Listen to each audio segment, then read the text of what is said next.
Minnesota Black Robe Regiment, it will be on my mark. All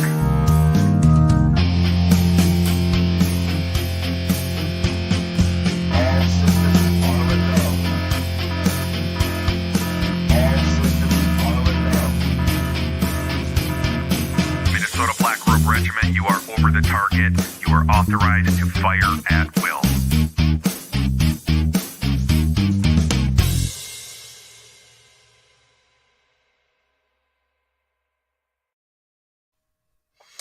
Well, thanks for stopping by on a Friday evening. Sorry for the delay, my friends. I am I had tech issues. No matter how good you get at this, I guess you end up with tech issues, and when you're doing a live stream, it's even more likely to happen. So before we get too far into this, make sure you're liking, commenting, and sharing this video. Tonight's conversation with Sandy is going to be an incredibly important one.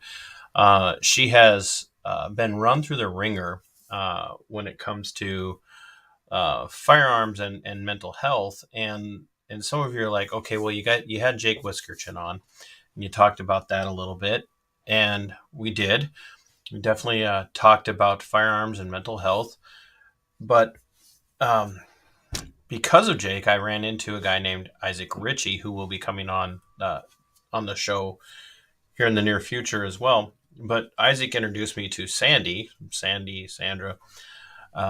who also went through a lot of the same things as Isaac did. And the pattern that we're seeing here, not just within the veteran community, but the pattern that we're seeing is how mental health is being used as an excuse to strip people of their constitutionally enshrined, not granted, but constitutionally enshrined Second Amendment liberty to keep and bear arms. And oftentimes through malfeasance on the part of the mental health industry. And it is very much an industry, much like the medical industrial complex, much like the military industrial complex. The mental health industrial complex has very little concern or compassion for people who are firearms owners and desire to continue to maintain their firearms ownership. And the state, at all of her levels, whether it be the local state, the city state, the county state, the state state, or the federal state, will use whatever excuse they can to trample all over your Second Amendment liberties. And don't think for a minute this is just a Democrat issue or a leftist progressive issue. The Republicans are not real good about defending this as well. There are some, albeit fewer than there used to be, but there are some who will step up and do the right thing. So before we get going any further, I stopped to check on the beanies, folks. I don't know what happened. The guy who was going to do the final design and the price didn't quite have it done, so I'll check with them tomorrow. They're pretty local to me, so I'll be checking with them tomorrow to find out what the cost for that's going to be. They're not going to be hand knit like this one. I have a friend that made this one for me, but check out the merchandise, coffee right here, and mugs, and these nice travel tumblers. And remember, and this is a good place for me to point this out, if you haven't paid attention, I did a video yesterday explaining that between now and January 31st, 15% of my proceeds from the sales of merchandise, coffee, 15% of my YouTube proceeds, 15% of my Subscribestar proceeds will be going to help Dana Stevens raise money for her probate attorney in the death of her mother under protocols. So if you would be so gracious and so kind to either buy directly from me so that I can earn enough to be able to do that for Dana, or if you want to go to Dana's Give Send Go directly or find Dana on Facebook, and reach out to her and find out how you can directly contribute to her campaign to hold people accountable for what they did in this situation with her mom, please do so. And I will be putting the link to her Gifts and Go in the description of this video and also in the scroll, so that you can find her as I bring in Sandy. So I'm going to bring Sandy in now, and we're going to have a conversation about what it looks like. And Sandy's not a hack, just so you guys are aware. She's not some, uneducated farm guy. Like, I'm a farm guy in the sense that where I live. She's not some uneducated back hills living individual. She has several degrees, and they were still able to come after her for her firearms over what should have been a pretty innocuous, pretty mundane conversation that she had. So without any further ado, we're going to bring Sandy in. Sandy, thanks for doing this tonight. Sorry for the delay. Tech, just once you think you have everything worked out, tech just throws that all in the cattywampus for you. Yeah, stuff happens. No worries, no worries. I'm glad to be here, and thank you for giving me an opportunity to share this information with people, because I think it's something that it's important for people to understand and get a handle on. I think that it's funny you brought up, she's not some farm person. Well, as far as I understand, there are some people who work on farms that are pretty well educated. I didn't mean it that way. You got to know a lot of stuff to be a farmer, right? You do, yeah. Well, you used to know how to drive, and now even the tractors are all GPS guided. So yeah, they people who can farm, I have a lot of respect for them. Yeah, I didn't mean it. I didn't mean it in the way that it came off, considering I live in the most agrarian, one of the most agrarian sectors of the state of Minnesota, let alone the country. Yeah. I live in the largest city in my county, and it's only 2,600 people. So I am one of those farm boys to some degree. Yeah. Which is awesome. You're close to the land, which is good. And, Sandy, you are East Coast time, and you were on with our mutual friend Jake already today for Noggin Notes. I was right before this. So you are making the rounds because you've been on Guns and Mental Health twice now, mm-hmm. and you've also now been on with Jake on Noggin Notes, and you've done many other conversations. But give my audience a little bit of background about who you are professionally and who you are as an individual, and then we'll get into the story about what happened to you as it regards mental health and firearms, and why I wanted to have you on, considering the topics that I cover tend to be related to state overreach and tyranny. Yes, and yes, and I thought the title you picked for this was really interesting. So who am I? Is that your way of saying I could have done a better job with the title? No, I thought it was pretty cool. It actually made me, once I explain who I am, you'll understand. It made me look things up and read. But anyway, who am I? So I like to start out with saying that I'm a whole person. I wear a lot of hats, right? So you are more than your career. Absolutely. And we're going to kind of leave my career out of this because I want to keep it. I want to keep it for now. I know that feeling. Yes. I thought you would empathize with that and understand that. But I have been an RN. My Bachelor of Science degree is in nursing. I've been an RN for a really long time. I don't practice nursing anymore. I work with the skill set I learned in my master's program, which was epidemiology. It was Master of Science in Epidemiology. And so what that is, a lot of people go, what is that? Is that skin, right? No. Skin, epidermis, whatever. No, epidemiology is the study of population health. Epidemiologists were really busy during the pandemic. Let's just say that, right? And they investigate food outbreaks. They do all kinds of stuff. But anyway, in that arena, I have the skill set to look at data and apply it to population health, right?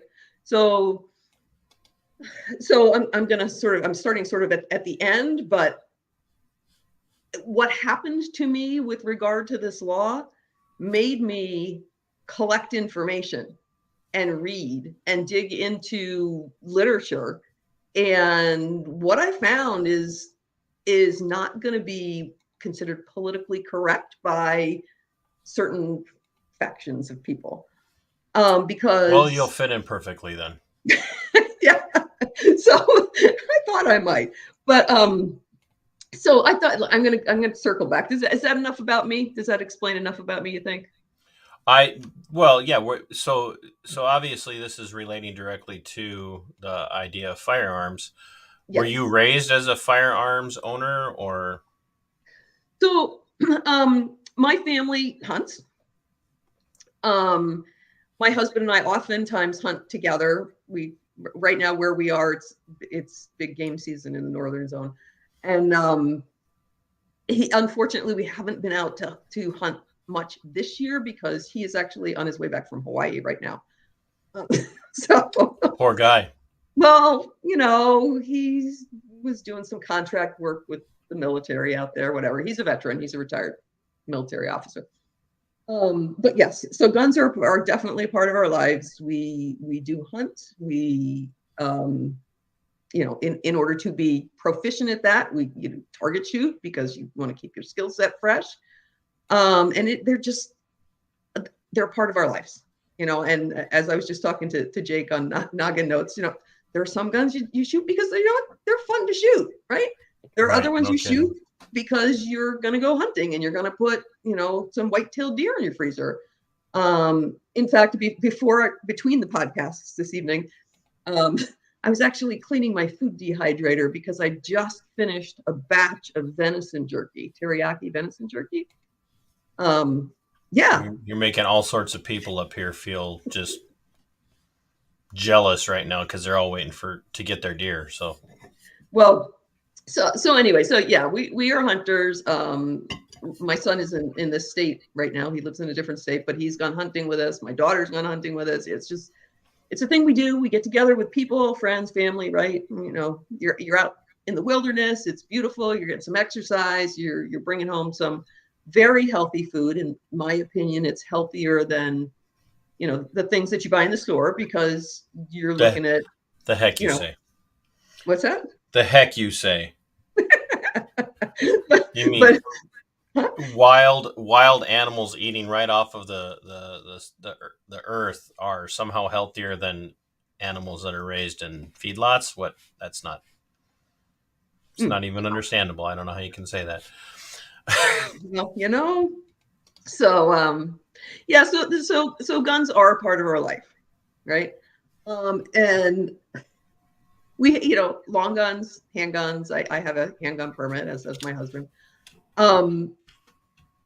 So, and I was telling somebody, they're like, well, why do you need to carry a handgun when you go hiking? Well, I literally go hiking. We go hiking off trail in the wilderness. And where we go hiking, there are things that you don't want to encounter. There's been seen wolves up there, there's coyotes, there's bears, there's moose up there now, right?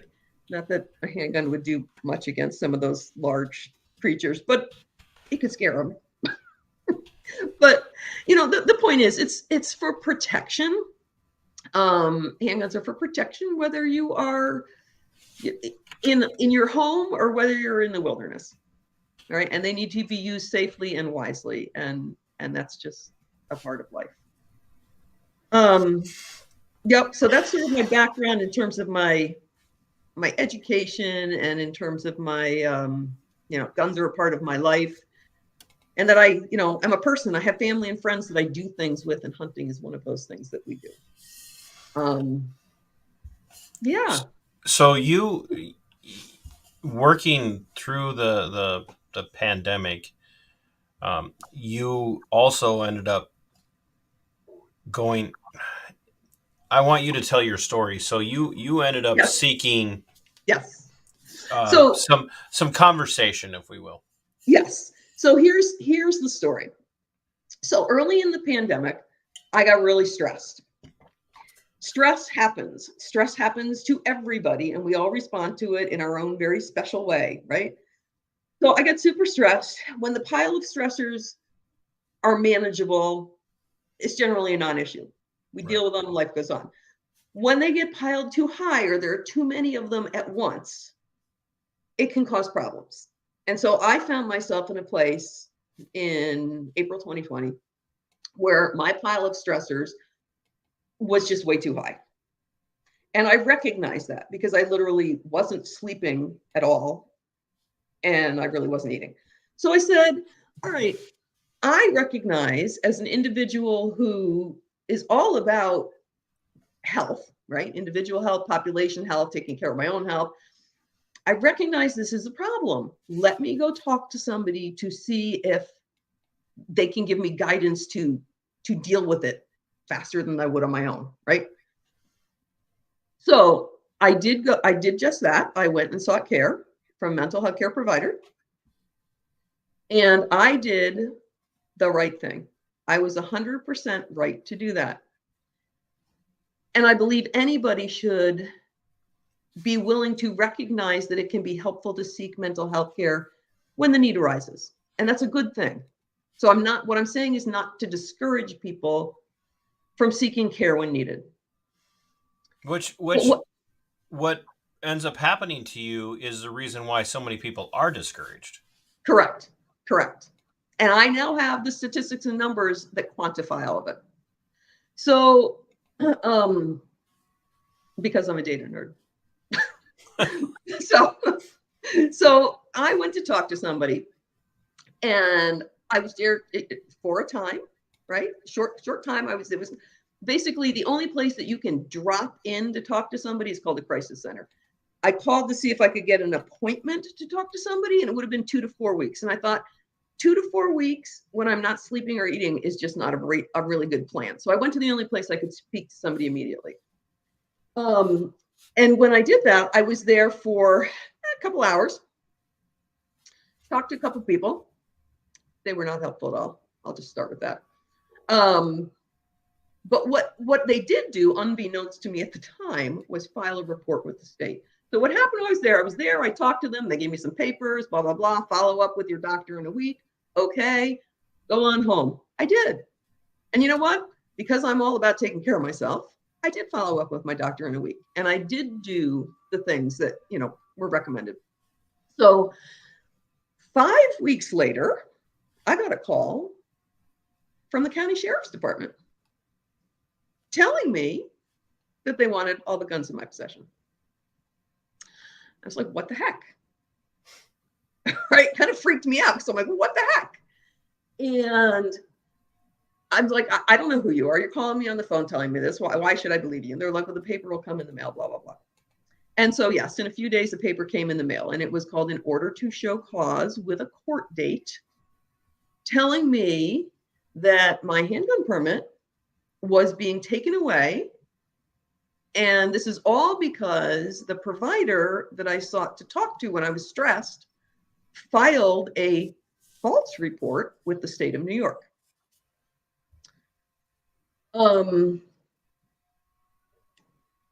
I could go in many tangents, but let me go in one direction on this, okay? So what happened with that was they wanted not just my guns, they wanted all the guns in the house. Now, I already told you we're a family of hunters. My husband was not happy about that. He's like telling to the guy on the phone. I put him on speakerphone with my husband, and the guy at the sheriff's department was like, well, who is that? I said, that is my husband of how many years? At the time, 35 years, maybe. Yeah. And anyway, and he's like, you're trying to take my guns away. Blah, blah, blah, blah, blah. Great. So anyway, we worked it all out. They got what they wanted. And so we turned over what was on the order to show cause request to the sheriff's department, and they held that for the period of time. I proceeded to call, and I was really freaked out. If I wasn't stressed before, like I was already stressed enough to seek care before. How do you imagine that I felt when this happened? right? So this made it. There's no way you didn't feel criminal to start with. It was so much worse, so much worse.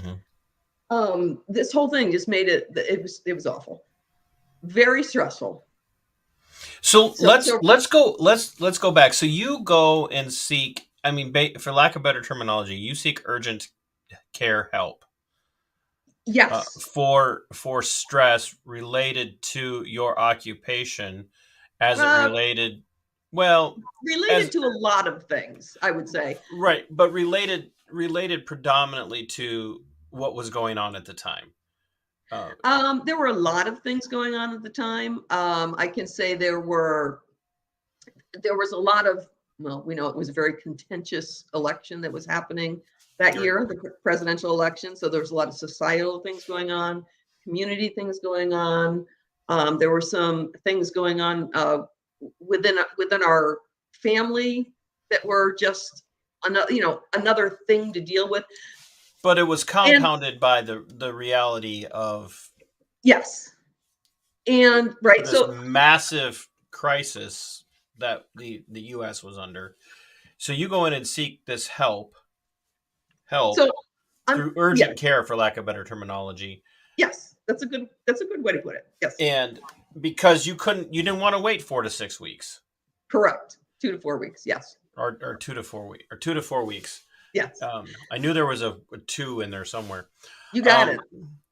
You didn't want to wait the 2 to 4 weeks, which if people are thinking is when you're dealing with tangible physical ailments, a person who is having a heart attack isn't going to wait 2 to 4 weeks. Mm-hmm. They're going to get care. Well, they used to get care right away. Now they get all sorts of screening and everything and asked if they've jumped through all the hoops. But a person who's maybe got an unrecognizable growth on their arm they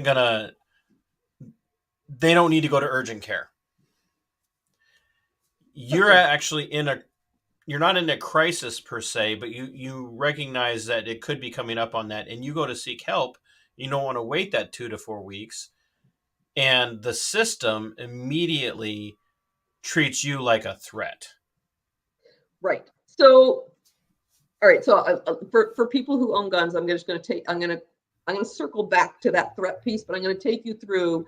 I contacted all my trusted providers, asked them, my healthcare providers, asked them to document whether or not they felt I was suicidal or homicidal, because that's what these reports are about, which they did.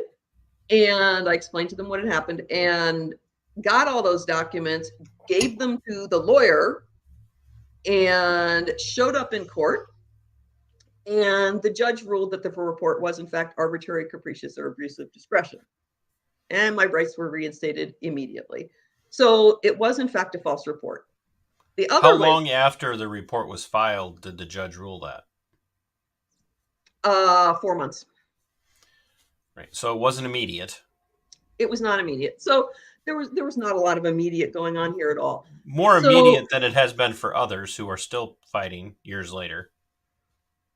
More immediate than for others, and there is an explanation for that. But circling back to, yes, I went and talked to this healthcare provider, and there was absolutely zero conversation about. There was nothing that I said that was, I'm going to hurt myself or hurt somebody else. In fact, when they asked me outright, because they do, that they have to, it's their job. I said, they thought, I've thought of hurting yourself. I said, no, I told them, no, I didn't have any thoughts, intentions, or plans to hurt myself or anybody else. And it's documented in my medical record. It's also documented in my medical record on one line, no HI or SI, which means no homicidal ideology or suicidal ideology. Right. And on the same line, it says SAFE Act report filed. So on one line, the provider documented there was no reason to file it, but I filed it anyway. Professional misconduct. Filing a false report is professional misconduct. So, and that's another part of the story. Which, well, yeah, we'll wait. We'll get there. We'll get to that. So while I was there talking to these people, because I was there to seek guidance in managing this load of stressors. Stress. Yeah. Any one of them by themselves, it was like the perfect storm. It was like it all happened together. Had it been spread out, probably would have been a non-issue, right? Nothing was spread out from 2020 to 2023. It was all just right there. It was just a big lump of crap just dumped on everyone. It was bad. It was bad. But anyway, so I was really open and honest with these people because that's what you do. Quite frankly, the underlying foundation of a therapeutic relationship in mental health is trust. It's trust. It absolutely has to be. And so I was trusting and I was open with them. And I told them, do you own a gun? Yeah, I own a gun. My husband and I go hunting together. We do this, we go hiking. This is part of our lives, and this is a good thing in my life. This is, what does Jake call it? I forget. It's one of the things that helps keep you healthy. Right. However, a lot of people look at guns as evil, inherently bad. Why I really think a lot of it is ignorance, just not using that word as an insult, but using that word as they don't understand. They don't know anything but the harm that they can do. They don't know that millions and millions of gun owners do nothing wrong every day. Right? They see what the news media tells them. And that's where people are using guns inappropriately and in harmful ways. And the news media doesn't tell the story of gun owners who are doing the right thing, right? Who are using their firearms safely, who are, target shooting because they enjoy target shooting and they want to get good at it, right? Who are hunting because, not only are they putting food in their freezer, but they're helping the environment by managing the populations of animals. There are rules around hunting that the experts give us the rules to help manage the populations to keep the environment well. And so if you want a really good example of how important it is to manage populations of wildlife, look at what happened with the wolves in Yellowstone Park. All right. They went away, all kinds of bad stuff happened to the environment and the other critters that live there, and they're reintroduced and things are getting straightened out again. So the point is that hunters help with that when they follow the rules and they're working to manage wildlife under the direction of the experts and putting good, healthy food in the freezer. And the media doesn't like to talk about the instances that where a lawful firearm owner intervenes, and actually stops violence from happening without. Yes. Sometimes there's violence involved in the stop, but sometimes it's just the presence, and one thing that I would echo in what you were saying, but add on to it, is that a lot of the people who see firearms themselves as intrinsically evil also see anybody who would keep and bear and carry a firearm also as intrinsically evil, because only an intrinsically evil person would want to carry an intrinsically evil tool. Right. And, yes, in the wrong hands, guns can be very harmful. Just like anything. Just like anything. So, okay, so back books can be harmful. In fact, I would say books have done more harm than firearms. But, as I wait for my shelf to fall on me. Don't let your books fall on you there. But so back to the story. So I talked to these people. I was very open and honest with them because I, in my heart, couldn't fathom that healthcare professionals would apply prejudice in their actions. And I believe that that's what happened. It was that report was filed not because I was at risk of harm to myself or anyone else. It was filed because I own a gun. And that Do you think that your experience as a medical professional gave you blinders, so to speak, to see people within the profession differently than maybe you would have if you weren't a medical professional? Yes, I probably trusted them and believed in them more than perhaps other people might, and definitely more than I should have, because this completely spun me around. The fact that these professionals that I had believed I could trust would do something like this, which is inherently wrong.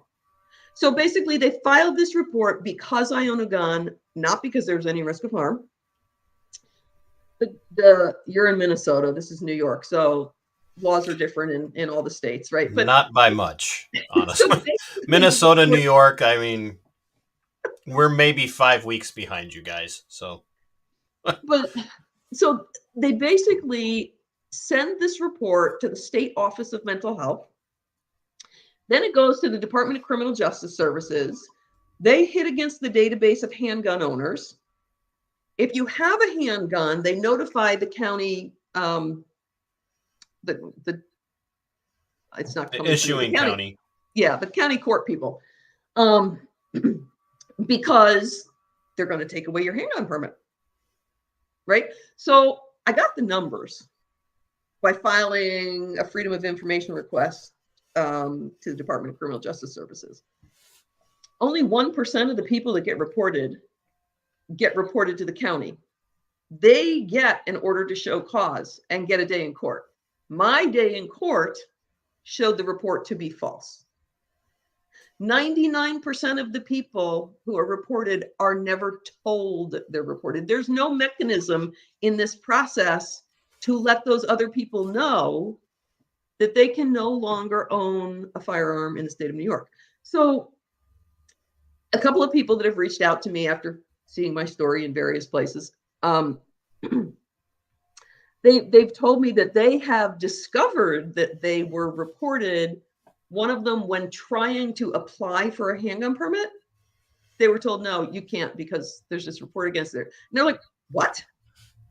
And then another guy who also did podcasts with Walk the Talk America, Guns and Mental Health, he moved from New York and was out on the West Coast back home where he came from and went to buy a gun because, you know, they're hunters, shoot, whatever.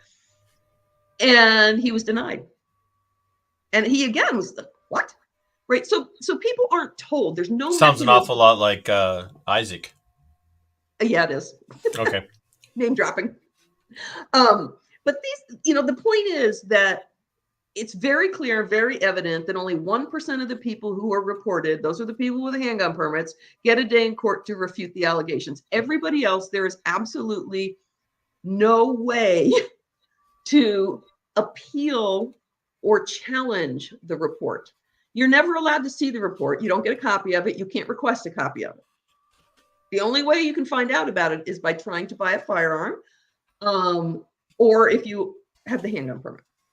Which in most jurisdictions, in this case, jurisdictionally, I'm referring to the state level. And Sandy, just so you know, I use the phrase city, state, and federal state to describe the bureaucratic morass that is government. So just so you understand, most jurisdictions at the state level, if you are asked, you know, are you a prohibited person, and you answer no because you don't know, and they run you, you not only can you be denied for that permit, but you can also then be charged with a felony for lying. Well, this is another way that they prevent us from voting. Yep. Felons can't vote in most places, right? But yes, and they don't tell you. So you have no idea. Now, another piece of the problem with that is, let's pretend, what if I didn't have a handgun permit and I was reported and I'm in the state database saying I can't own a gun in New York State, right? And so keep in mind that this is different than the NICS reporting. New York State has their own thing. It's a lower threshold for reporting. You have to have it's a higher threshold for NICS reporting, but that's got problems too. So there's two things. So this is just the New York database we're talking about. So let's pretend I didn't have a handgun permit and they never told me about it. I'm a hunter. I have guns. I'm going about my business and I'm going hunting. Am I breaking the law? Because I'm a prohibited person in their database. If I went to buy a gun, right? Say I went to buy a new hunting rifle, I would be denied. But I've never been told.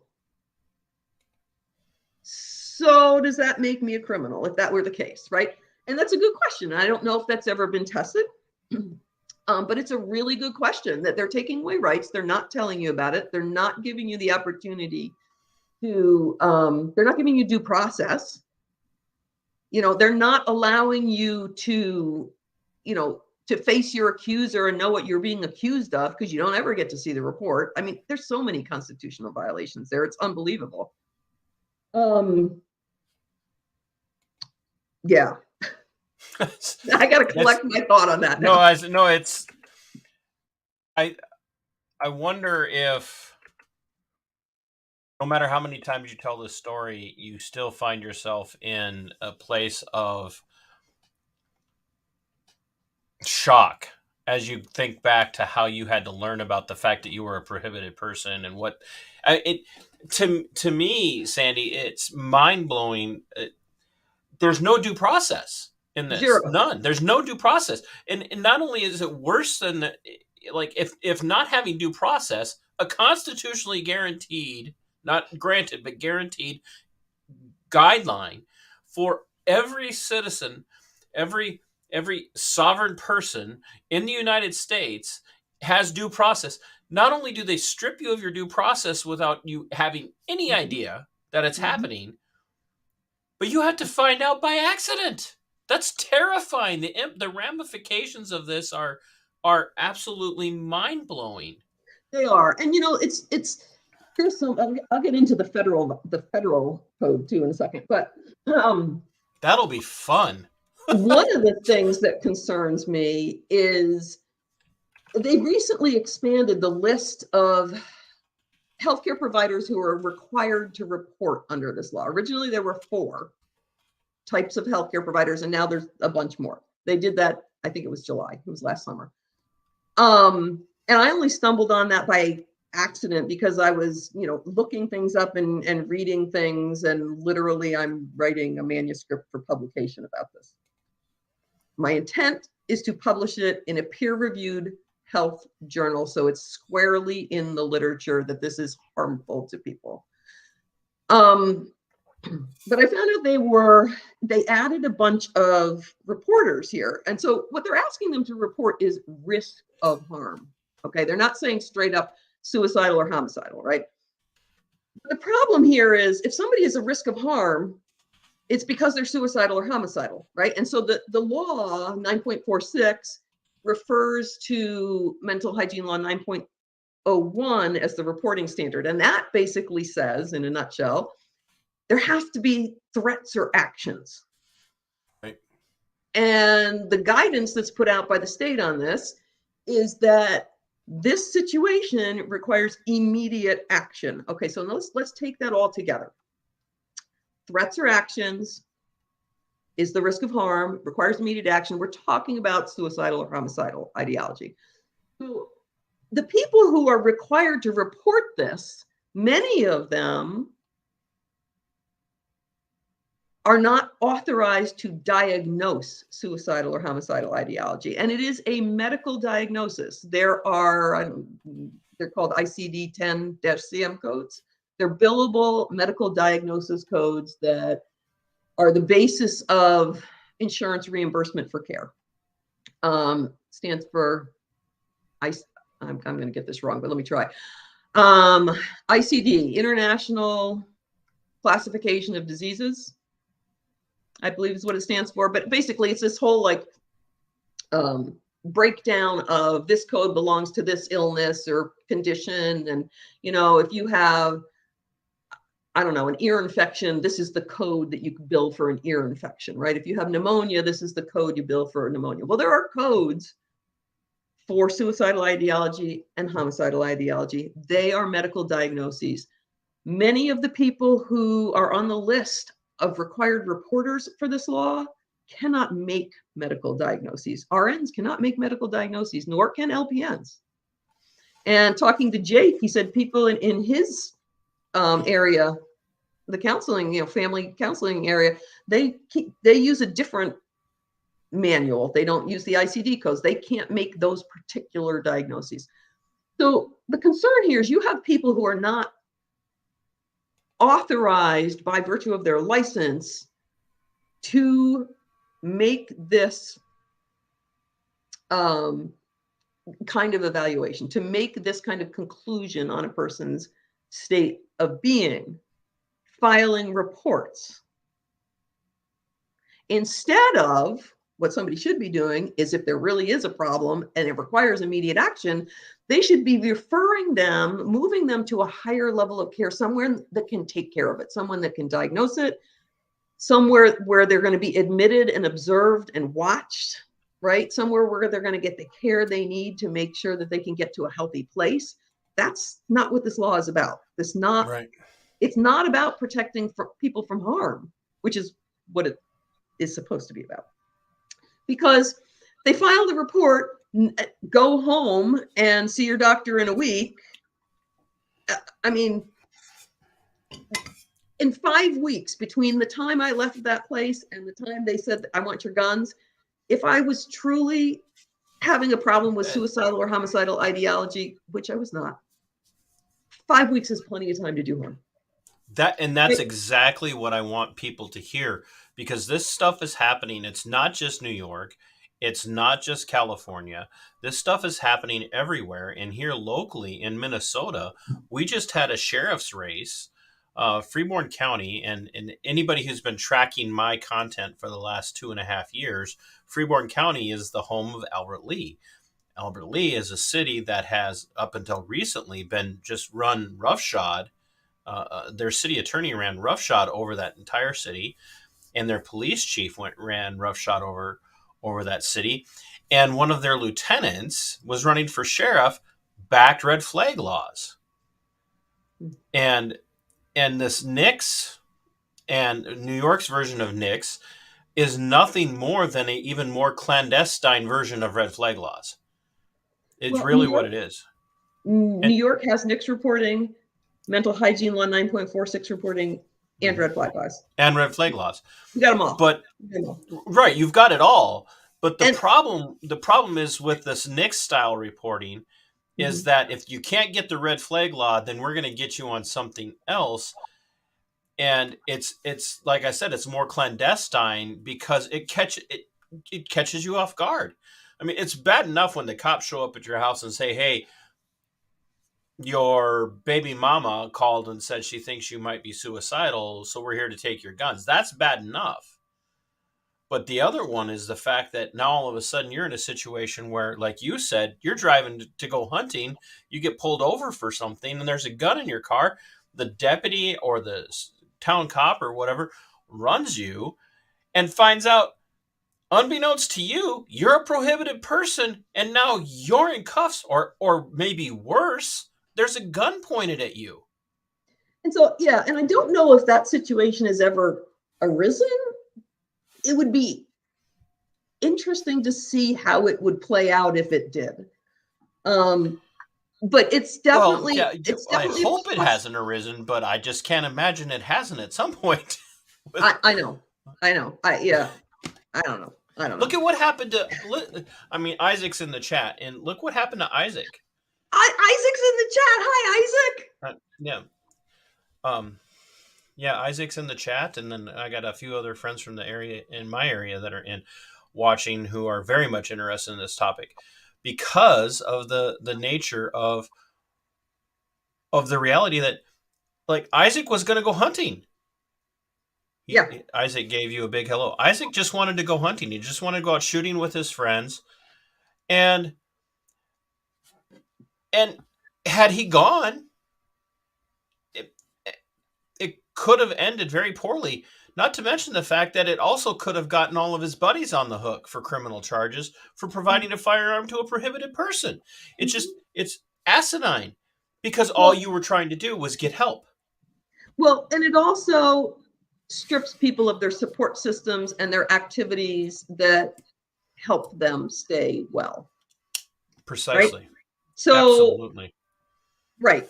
So, Isaac, I'm going to make up a pretend story. So let's say Isaac was going hunting with his buddies, right? If he's going hunting with his buddies, those are his friends. He's associating with them. You know, the support system. You're chatting. You're having a good time. That's good. That's good for people's mental health and well-being. So if you tell somebody they can't have a gun, and because of a paperwork error, because of a false report, because of somebody doesn't know what they're doing, somebody's not qualified to make that judgment call, and they file the paper anyway. So if you take away the person's ability to interact with their friends and support systems, you're hurting their mental health and well-being. You're not helping. You're not helping.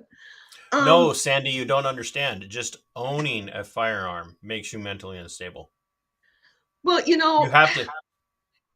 this is a thought that's been sort of turning in my mind, and I haven't verbalized it yet, but I'm gonna try. Let's see how it comes out. Okay.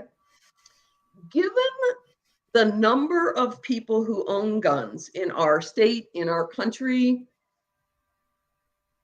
and given the laws that cause us not to trust mental health care providers and not to seek mental health care because we own guns, I think that gun owners probably have better mental wellness than a lot of other people. Maybe I'm wrong, and I don't have any numbers to back that up, but there is a cohesiveness, I think, amongst people who are being wronged, right? Gun owners are being wronged by a lot of these laws, and I think that brings us together as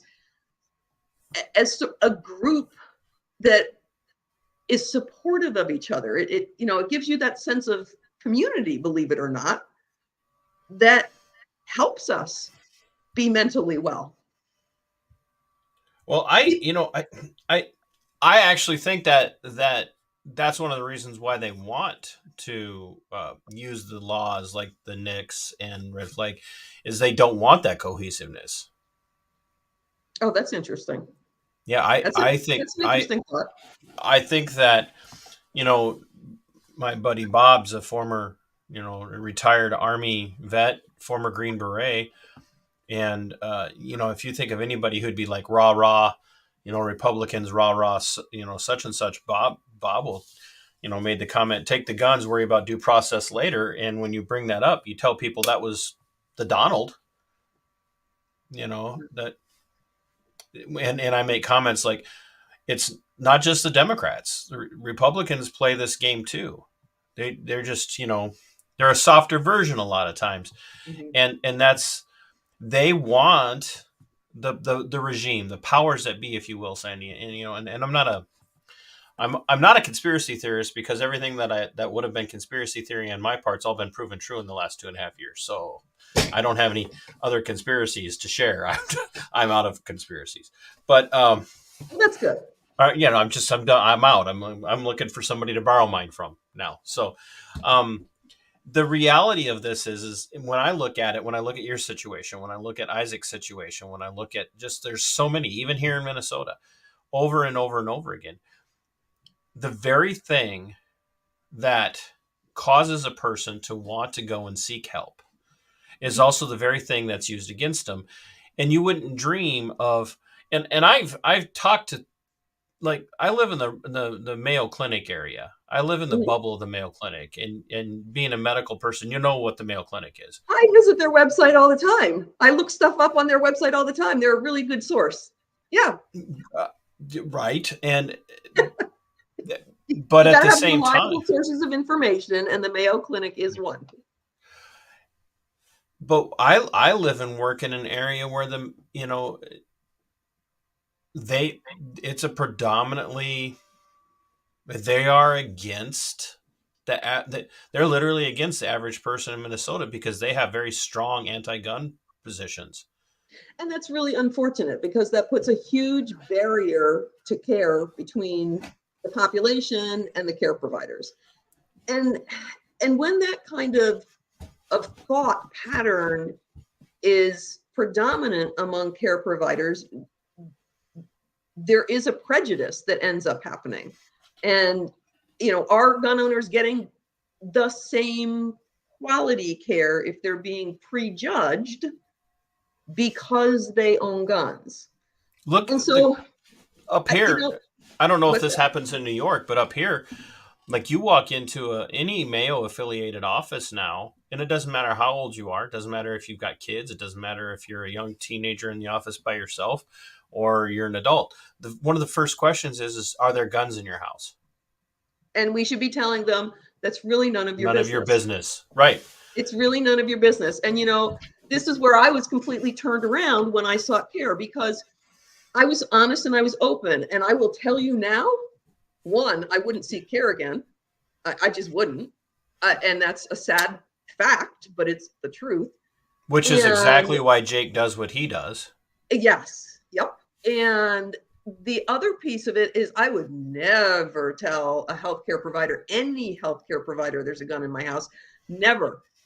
Not a pediatrician. Well, my kids are grown now, but not a pediatrician. Nobody. It's not their business. It doesn't impact the care that I am there to receive.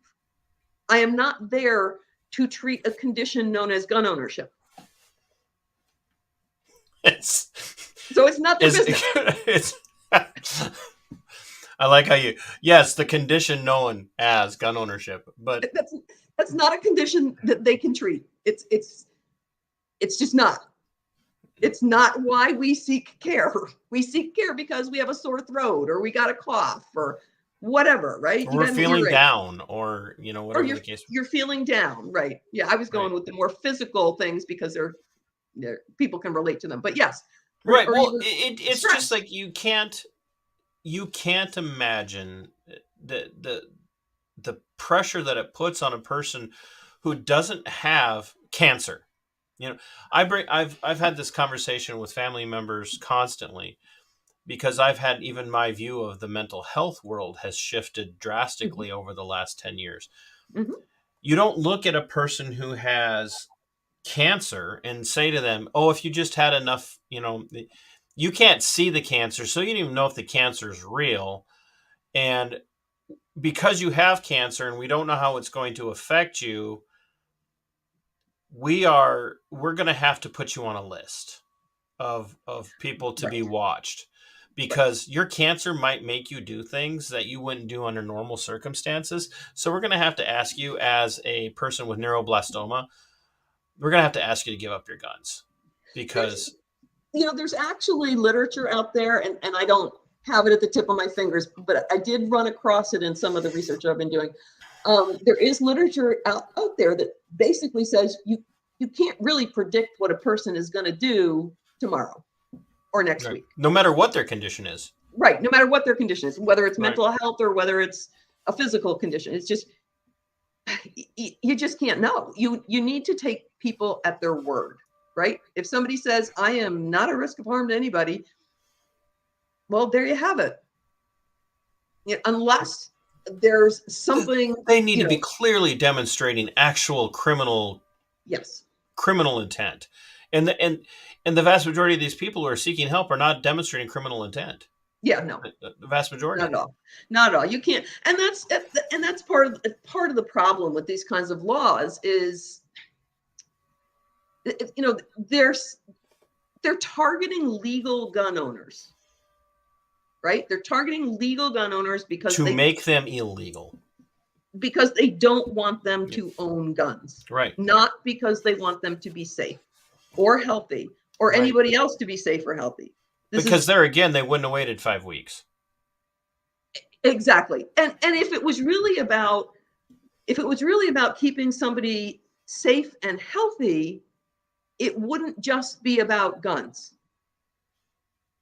How many They'd be things coming are in taking all your sharp blades and all of your drugs and right? People overdose on Tylenol, right? more common than anything else. And I mean, suicide is more common than homicide. That's a statistical fact. But And it's, women very rarely use firearms for suicide, by the way. yeah, I know. But the point is, if somebody wants to harm themselves, there's a million ways they can do it. This law targets guns, only guns. And so because guns are evil. Because guns are evil. Right. Right. And so it doesn't make any sense. The law literally allows people who are not qualified to file reports to file them. And it also has a clause at the end that relieves them of any accountability for filing such report.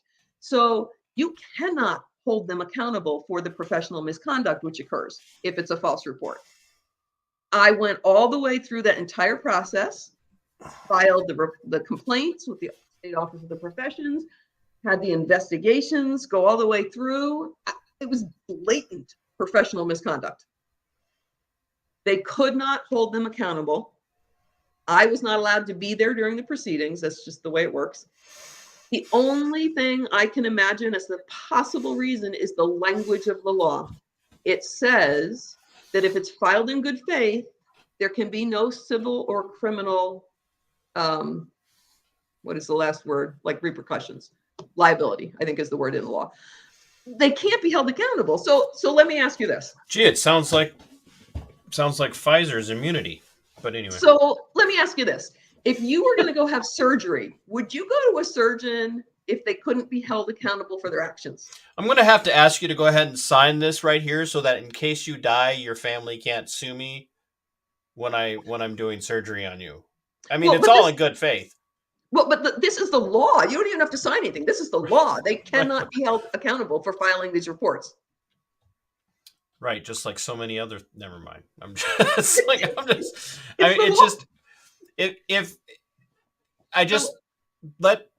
that sink in. Let that absolutely steep yourselves in this, because all of you have been complaining about.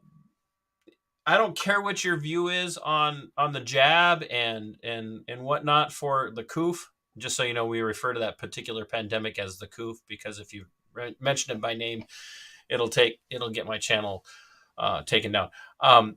So I don't care what your view is on the jab for the coof, but this is what they do. They set themselves up to be able to do whatever they want, and then they get somebody who's in the lobby business to go up and get the law written in a way that protects them from the ramifications of doing something by saying, oh, they did it in good faith, so therefore you can't hold them accountable. Well, it's hogwash and it's balderdash, and it's literally protecting people who are doing criminal. It's malfeasance. It's literally criminal malfeasance, but you can't do anything to them because we claimed it's in good faith, and how dare you question my motivation? Right. You can't even get them on a stand to depose them. No, you don't even know who they are. Right. You're never allowed to. I know because it was written in my medical record, but you don't necessarily know who they are, and you are never allowed to see that report. And that is not to protect people from harm. That is to protect the providers because they are acting in the interest of the government's political agenda to take away guns. Right. It has nothing to do with keeping people well or healthy. And that, ladies and gentlemen, is the very definition, as I've been saying, as it relates to protocols for a particular virus. That's the very definition of fascism. That's very definition of fascism, when the state and private industry are in collusion to control you. That's fascism. It's literally fascism, and it doesn't matter who's in control, what political parties in control. When they do that, it's a fascist act. It's absolute fascism. I think, and I have to comment on that. So I don't think that the mental health professionals who are doing this reporting realize what they're doing. I don't think they're aware of the full extent of the ramifications of their actions. They think that they're doing right, not only because the law is telling them to, but they think they're protecting somebody from harm. They don't realize that this is completely ineffective. So they're not told that people are going to have their rights rescinded without due process. They don't know that. I know that because I requested data from the Department of Criminal Justice Services, and literally 1% of the people who are reported get reported to the county, which means they get a day in court. Only the people who have handgun permits. I don't think the healthcare providers know that they're doing this. I don't think they realize. You're nicer than I am. I think they do. The harm they're doing. I think they're acting in prejudice. I do think they're acting in prejudice and ignorance, but I don't think they're realizing the harm they do. So part of that law also says, it also says that they don't have to report if they feel it would increase the risk of harm to themselves or to any potential victims. So let me run with that for a minute. Okay. All right. So first, it's about protecting the reporter again. Okay, there it is again. So the reporter can feel safe to continue to do it in the future. Right. So they also don't realize that no one should be filing any of these reports because on a population level, this is causing massive harm. Okay. Also numbers, I'm a numbers person. So given the number of reports that have been filed and given, the US Census population numbers for New York State, the estimate of gun owners, all that information is publicly available. So I pulled this all together. And what I found was that for every one report that's filed, there are 16 gun owners who are less likely to seek care. And that's based on a 9% value from a research paper by a bunch of psychiatrists that was put out in Psychiatric Quarterly in April of 2020, I believe. And they specifically were looking, let me see if I can pull the title up here. They were specifically looking at the impact of Mental Health Law 9.46 on individuals seeking mental health care. And 9% of them said, yeah, this is going to make us less likely to seek care. There's a little bit of bias going on there because these are people who are already seeking care. So there's already a trust thing going on there. I think that percentage would be higher than 9% in the general population who are not seeking care. They also included both gun owners and non-gun owners in their sample. So I think among gun owners who aren't already seeking care, that percentage is going to be way higher than 9%. Absolutely. But we're going to run with 9% because that's what I have from the literature, okay? Given that 9% and all the numbers from New York State, population statistics, for every one report filed, there are 16 gun owners who are less likely to seek care. For every one report filed, there are 63 adults in New York State, are those non-gun owners, who are non-gun owners who are less likely to seek care. So that's applying that same 9% to other segments, right? Right. Broken up.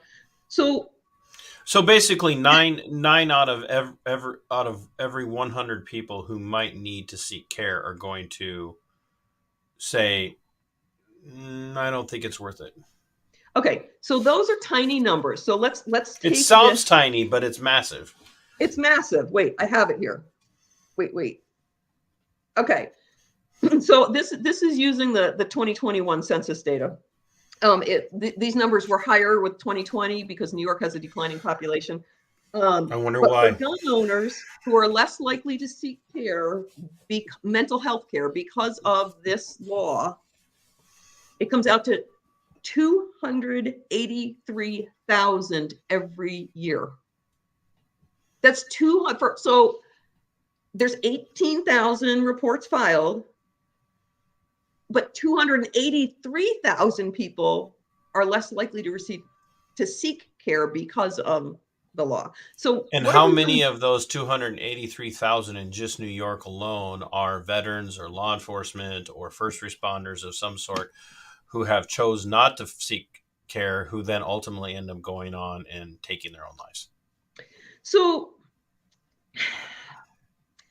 That's an so the thing is, intangible. There's no way to know the answer to that. there's no way to know the answer to that. Yeah. But the thing is here, we're doing harm. This law is doing harm. Not only Absolutely. is it, a wrong thing for the government to be doing, it is causing harm on a population level.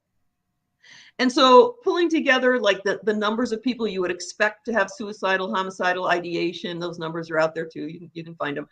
And applying those to New York State population, then looking at the number of reports filed. If all of the reports are accurate, which we know they're not, mine was not, we know other people's are not. If all of them were accurate, this reporting is catching 2.7% of its target population. Yep.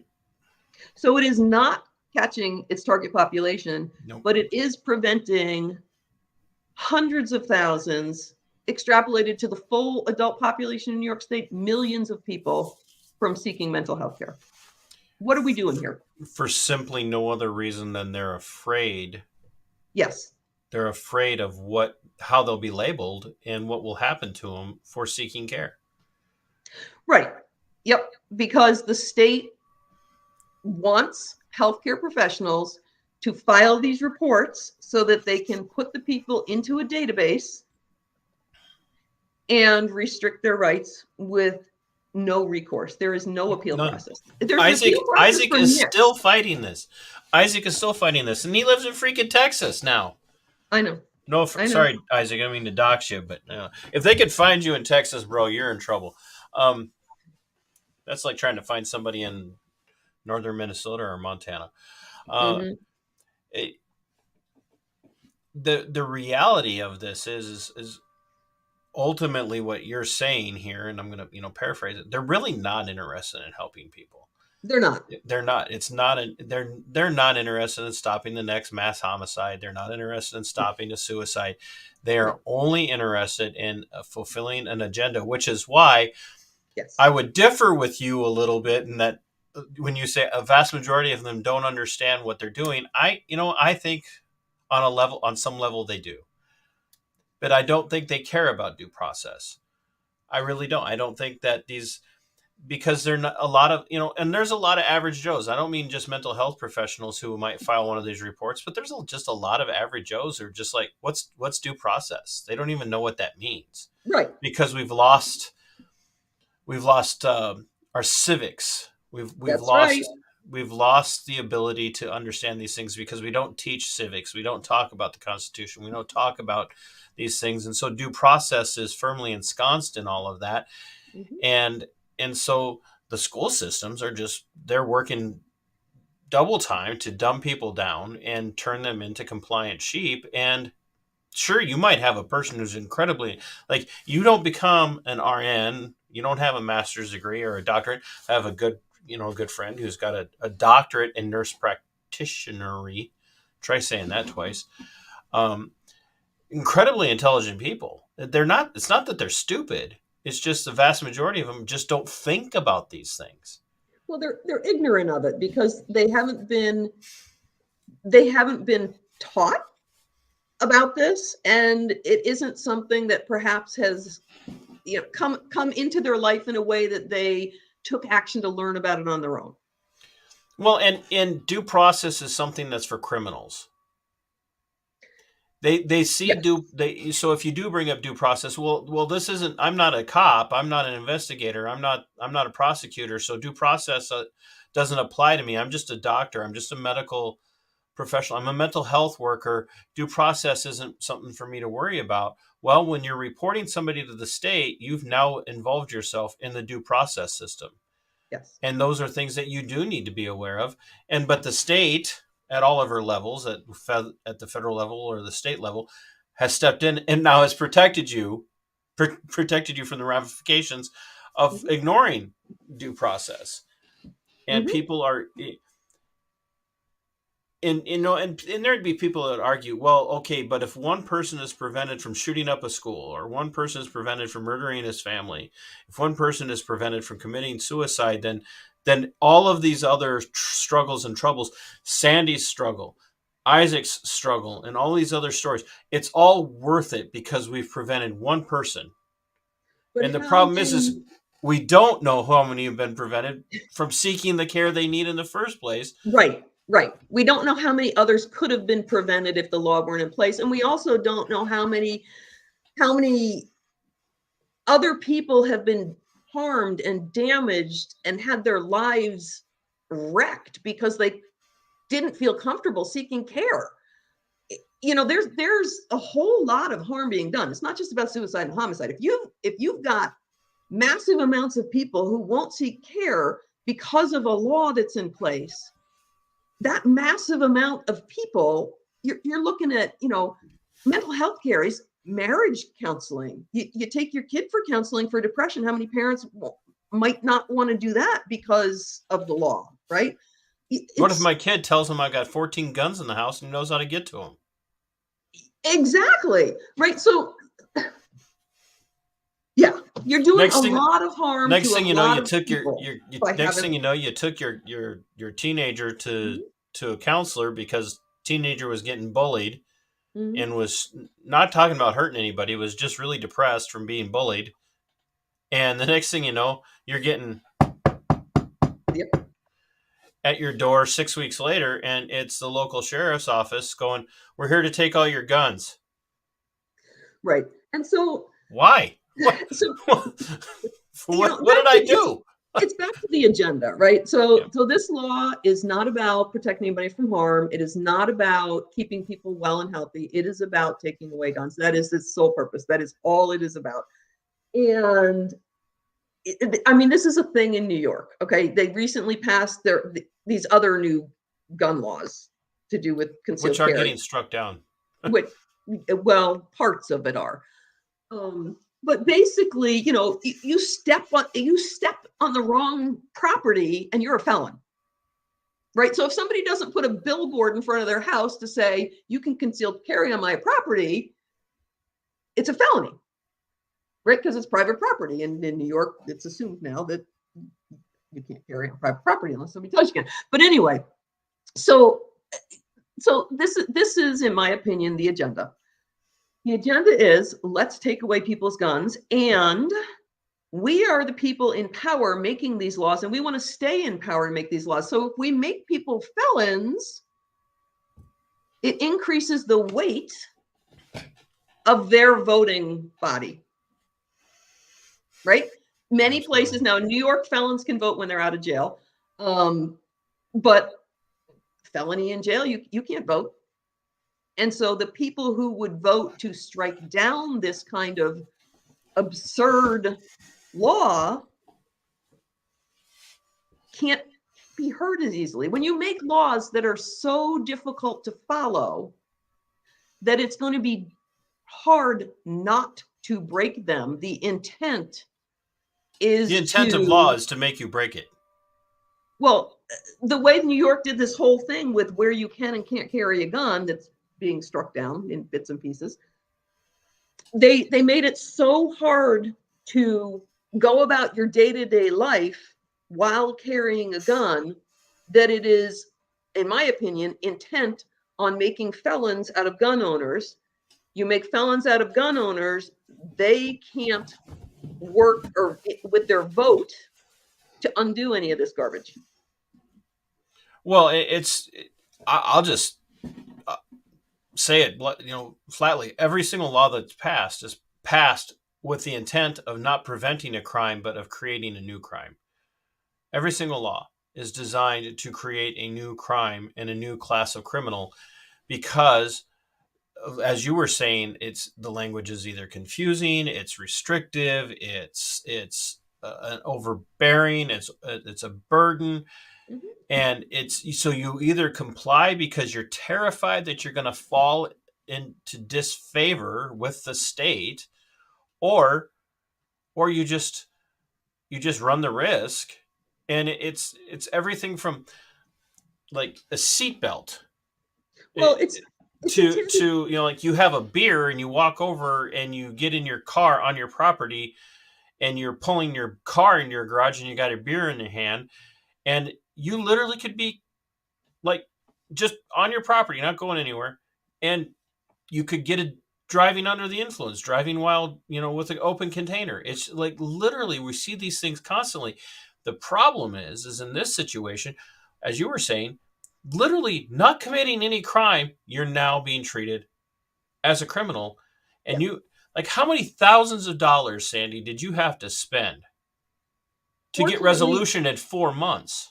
Fortunately, not as much as a lot of people have had to spend trying to resolve their issues. Because you only had to do 4 months. So. Right. It was only $4,000. And you know what? That's still $4,000. It's $4,000 I shouldn't have had to spend. And it's 4 months of my life that I shouldn't have had to deal with that stress. And you know what? It carried on. The stress carried on. And it literally at this point, it is driving me to do what I'm doing. Because the more I learn about it, the more I understand how wrong it is and how many people are being hurt by this. How many people are being stripped of their rights because somebody unqualified to make a judgment has made one and has filed a report, and that we have a government who is not allowing any recourse regarding that report. Whether it's professional misconduct for false reports, whether it is due process before your rights are stripped from you, that's all just wrong. And that kind of drives me because we need to talk about it. It needs to be a conversation. There needs to be action taken on it. And honestly, I think that we need to get the health care professionals to understand the harm they're doing. If they can see on a population level that the harm they're doing far outweighs any potential good, maybe they'll go with the letter of the law and stop filing the reports. Boy, I would really like to see that.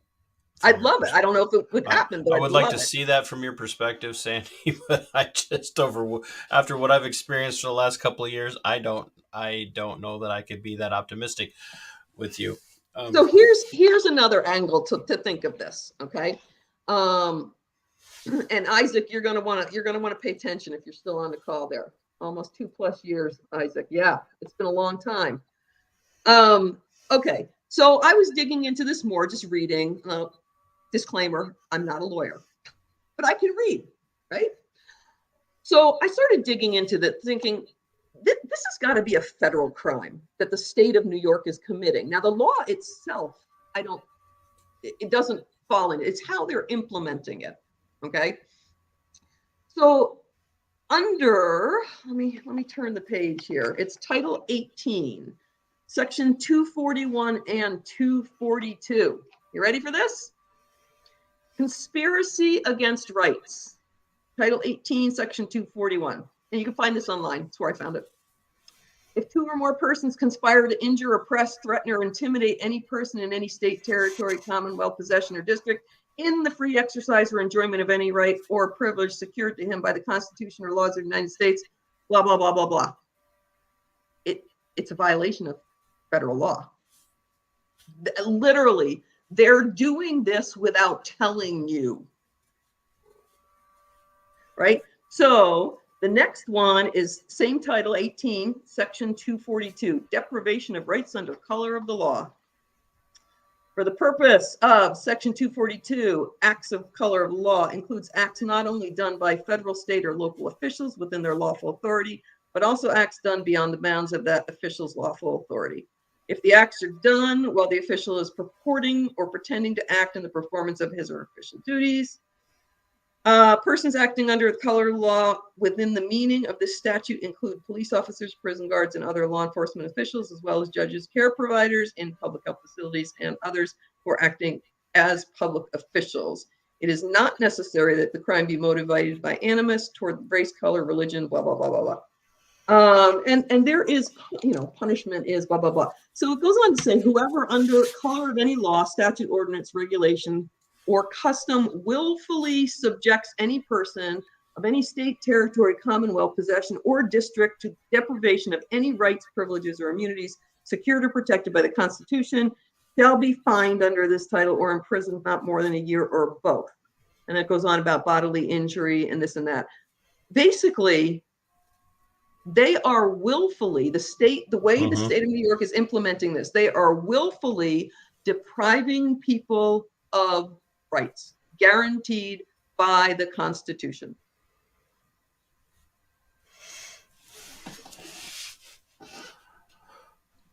Yeah, which, kind of goes to my point earlier that I think they're aware, but that's just my perspective. Sandy, where were you prior to all of this? Because this started in 2021 for you. 2020. Or excuse me, 2020 for you. My years have blurred together. Okay. So this started in 2020 for you. It ended, within 4 months. Obviously, there's still a lot going on for you. But where were you socio-politically, socio-culturally? Where were you on the spectrum? Would you have considered yourself uninvolved, more of a kind of a traditional New Yorker in the sense that you might have voted Democrat on a more regular basis? Would you have considered yourself a more conservative-leaning Republican type, independent, before your eyes were open to a lot of this? I don't put myself in any bucket, and I haven't. I'm not asking where you are now. I'm asking where, Right. where were you, as far as, like, would have everybody have like, oh yeah, that person definitely would have voted for Cuomo, or whoever. Yeah, I don't. I do vote. I'll start by saying I do vote. I pay attention. I live with my husband. I live with a person who is always reading about politics. It was literally his major in college. It's fascinating to him, and so there are always conversations about things at home, in terms of what's going on politically in the world, whatever. But I don't vote on any party lines ever. I vote on what I believe to be right or wrong. Sometimes I vote for the least worst. That puts you in the camp with about 75% of the people in the country. So right. Because, based on what they consider, worse. But yeah, you're never going to find any political candidate, in my opinion, that you're going to agree with 100%. So if you can find the one that you disagree with the most, the other one, and you'd rather have the other one, right? Even though you don't necessarily agree with them. But politics is, I don't know, it's dirty business. I think about how what the state has done in New York is they have turned people against each other, and they have undermined trust amongst communities and between people and healthcare providers. They've literally turned healthcare providers into reporters for the state's objective, right? Other states have done the same thing. Texas did the same thing with their Senate bill, whatever number it was, with the abortions. They are turning people against each other, right? And so no matter what your political perspective is, I think that we should all be extremely concerned when the government is acting in a way to turn people against each other. That's a problem. It undermines trust. It causes a lot of problems. I couldn't even enumerate them all. But when government acts in a way that turns people against each other for its own political objective, we should be scared. And that's what's happening. I don't disagree with you on that. I just asked that because it's one of those, it's the elephant in the room, so to speak, not party wise, but it's just the elephant in the room where Well, yeah, you feel this way because you've always been a Republican, or you feel this way because you've always been a Democrat. And um, what I'm seeing is a lot of people are walking away from both those parties because they're seeing it exactly the same way that you're seeing it, which is they're really only interested in pitting Yep. factions um, against each other so that they can remain in power because they're keeping everybody else weak, is what it comes Yes. down to. Yes. I hadn't looked at it quite that way, but yeah, that's it. Yeah, they stay in power by weakening other people, by quieting them. I have a friend. I think you would do really. I think you'd be an interesting conversation. You and Isaac would be an interesting conversation for my friend Monica Perez. Who's Monica? She hosts a show called Deep Dives with Monica, and she talks about a lot of this stuff as well, where you don't trust any of it. You don't trust any of them because she brings up the fact that for years, she's not a Republican, but for years you could almost kind of count on the conservatives and the Republicans to not play the identity politics game. Mm-hmm. That was pretty much the purview of the Democrats, identity politics. Whether you're Black or Asian or female or gay or straight or whatever, that kind of fell into the camp of the Democrats. And what she pointed out was that Donald Trump was the first person to bring identity politics to the Republican Party, where it became about being white, and That's interesting. and how that worked to divide people further. Mm-hmm. And that came on the back of Obama being the great uniter, who ultimately we saw a massive decline in unity in the country under his administration, but we also saw it under Trump. Trump didn't unite people in the sense of it was a massive amount of disharmony between Obama and Trump to where we are now. This wasn't like the disharmony we're seeing now with identity politics and ideological divide happening under the Biden-Harris regime has been a long time coming and building for the last 20 years, really, because both parties have, the two major parties have done their level best to keep us divided. And the firearms issue is a massive one, massive issue.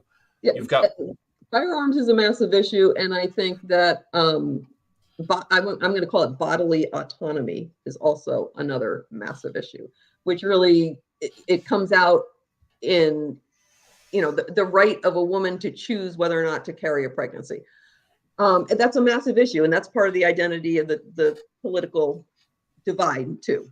So yeah, there are a bunch of things there, but how do we get out of this then, right?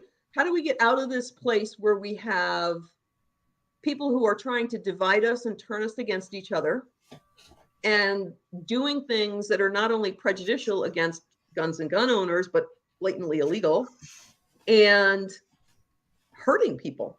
It's literally this law in New York State, in the guise of protection from harm, is stripping people of their rights. They're taking their guns away. It's not protecting them from harm, just taking them away, and preventing hundreds of thousands of people from ever seeking mental health care.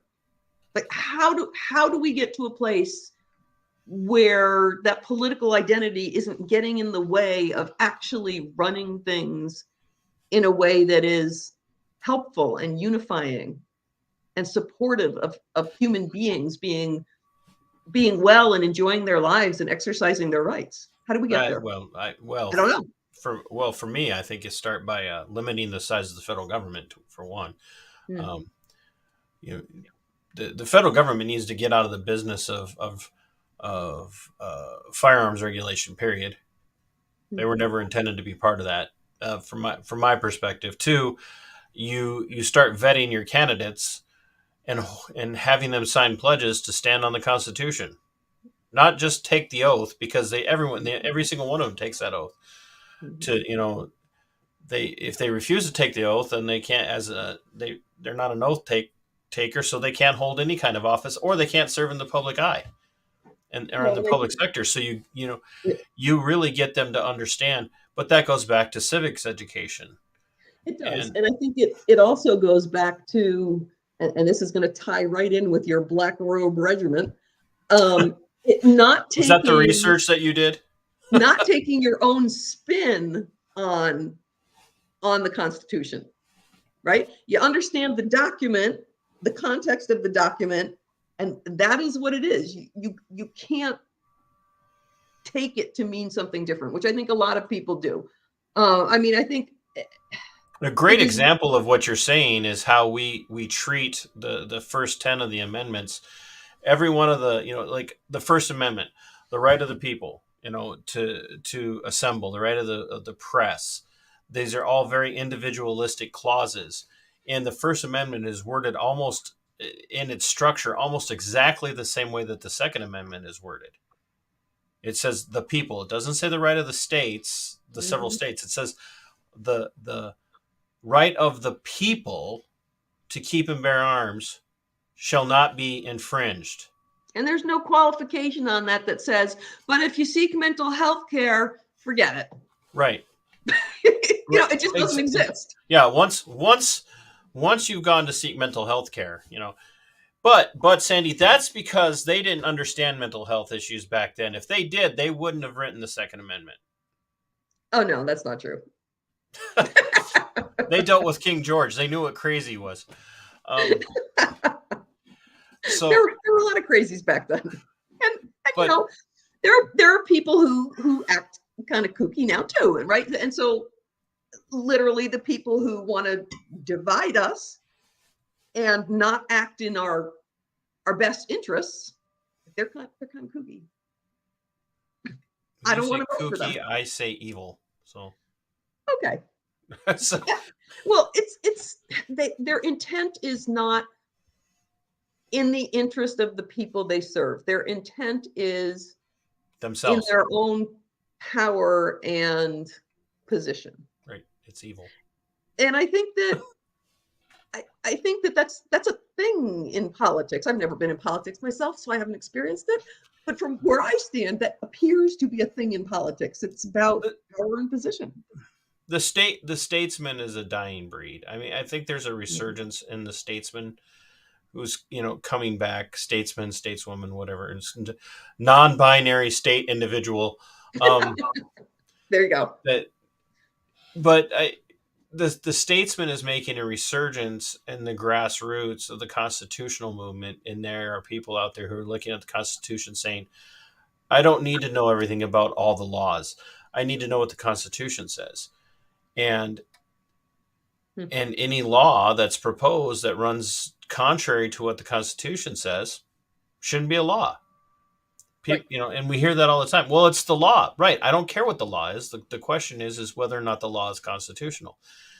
And that's the other thing too, is you look at this, and if you get constitutionally minded people, then a sheriff is going to look, in the case of New York with their reporting, a constitutionally minded sheriff, they're going to get that report from the state, and the state's going to say, hey, so, Sandy went and sought mental health care, and we got this report saying that she might be a risk. Go get her guns. And the sheriff a constitutionally minded sheriff is going to go, I'm not putting my deputies in that mess. You want her to give up her guns? You go take them. I see. You don't want to take them because you can't carry a gun. You want my guys with badges and guns to go and do it for you, but I'm not doing that because constitutionally I don't have the power or the authority to strip guns from her. Whether you think she's dangerous or not, somebody's going to get hurt. And we've seen that happen. Mm-hmm. Wait.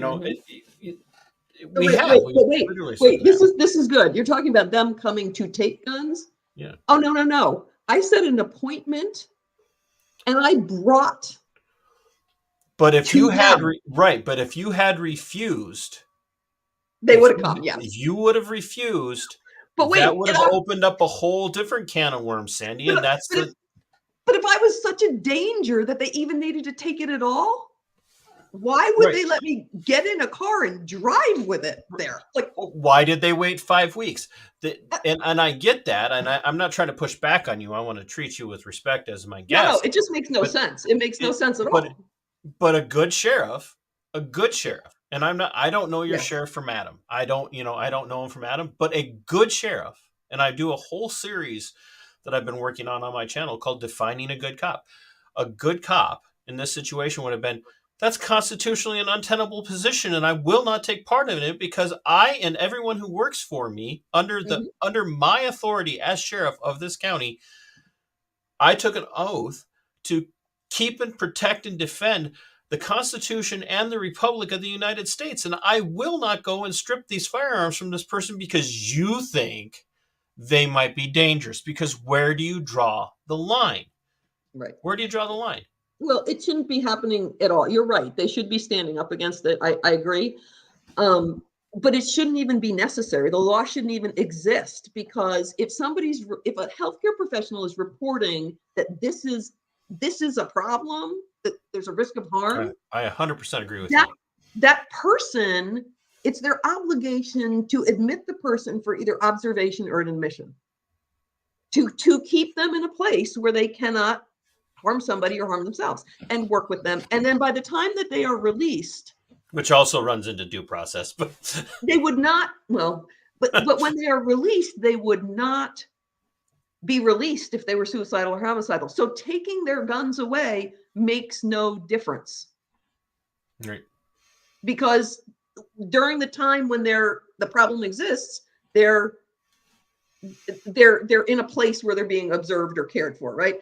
But I mean, that's not to say that there aren't people in the community that don't seek care, that aren't under care, that become suicidal, homicidal. Right. That happens, and that's Sure. unfortunate. But we're talking about the case of mental health care reporting, and in that arena, this law has no place, because what should be happening is the person should be receiving the appropriate diagnosis, the appropriate care, and when they are released to their home, they would no longer be a danger to anybody. Because you can't predict what a person is going to do tomorrow. Right. You can't predict what the guy who, and let's be honest about this. If you're going to talk about this strictly from a mental health perspective, the vast majority of people who are doing violence, who are mental health patients, are also on some form of SSRI or benzodiazepine of some sort. We don't know what the correlation is between. Are they? I don't know. Are they? When you look at like mass homicides, that especially like school shootings, and because that's what they always lean on, right? They always lean on, oh, we can't have another Sandy Hook, we can't have another Marjorie Stoneman Douglas, we can't have another Uvalde, we can't have another Pulse nightclub shooting. A lot of these people, we can't have another Las Vegas. A lot of these people either would have never been on the radar of law enforcement under these circumstances, or they are already actively under the care of someone for psychological issues and taking some form of psychotropic medication.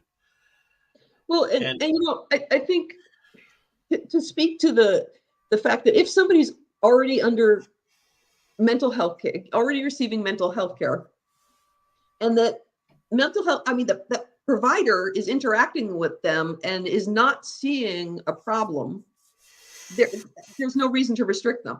You can't tell what the person is going to do tomorrow. Right. So we don't want any of those tragedies to happen. Absolutely not. And just because somebody is receiving or seeking mental health care is not grounds to take away any of their rights. Bingo. It is only, not any more than it would be for taking away somebody's rights if they had cancer. Exactly. Right. Exactly. It's, yeah. I want to be respectful of your time because I know you were on with Jake earlier. So, and I would imagine it's 10:48 there. So It is. Yeah, it's I don't know about what you do on Saturdays, but if you're like me, you sleep in an extra 45 minutes. So I want to be respectful of your time. So I'll ask this question just to play devil's advocate in the conversationally. Okay, Sandy, great. You know, you're pointing out there's a flaw in the system, but don't you think by talking about this publicly, you're actually making more people aware of it and causing more people to not want to get help? If you would just keep your mouth shut, we might be able to help more people. Oh, no. Okay. No. Thanks for coming on. You have a great night. No. No. By opening my mouth, I am increasing awareness of the harm that is being done, of the rights that are being violated, of the way that New York State government is doing wrong by the citizens of New York. And it's happening in other states as well. Yes.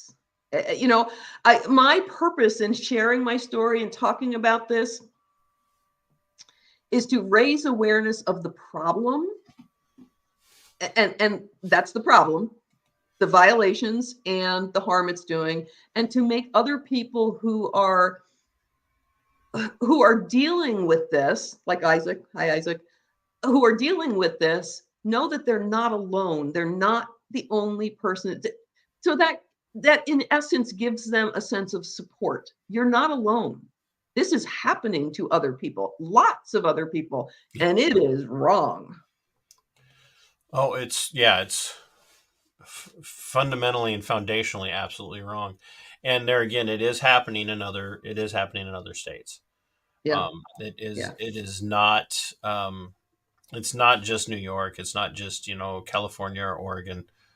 It is happening in other states, and oftentimes it's happening in states that you wouldn't understand just how deep of a problem it is, because your state isn't, you don't see your state as that anti-gun state, but it is happening, and there are a lot of people in the legislators on both sides of the aisle who are all for doing this. Some of them are more hardcore, some of them are more on the compromise side. Like, well, we'll do reasonable gun control. We'll take reasonable steps when it comes to keeping people with mental health from having firearms. What's reasonable? Well, that's precisely Right? the problem. It's completely Exactly. subjective. Exactly. And that's when it's subjective, it's a problem. Right. And it's subjective based on the whims and the whimsies of people in positions of leadership. Mhm. And you look at like what you're talking about with the legislation that protects these reporters.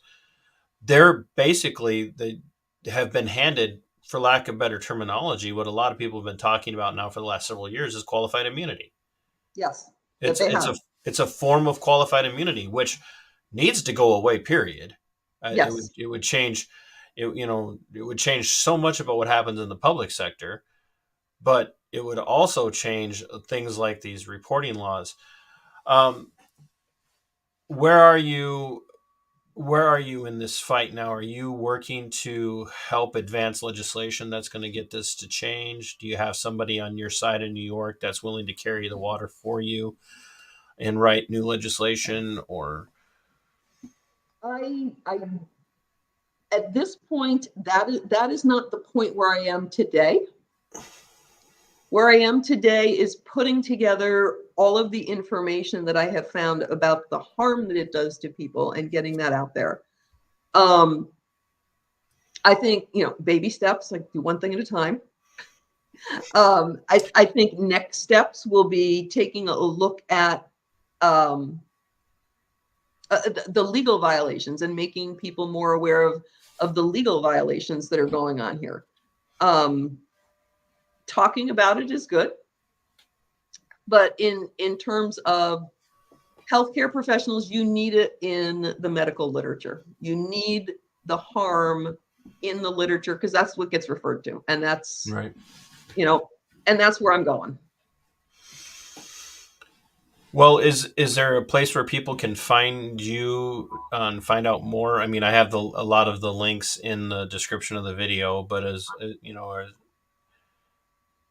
Me personally, Richie, you want to put in the chat where you found me?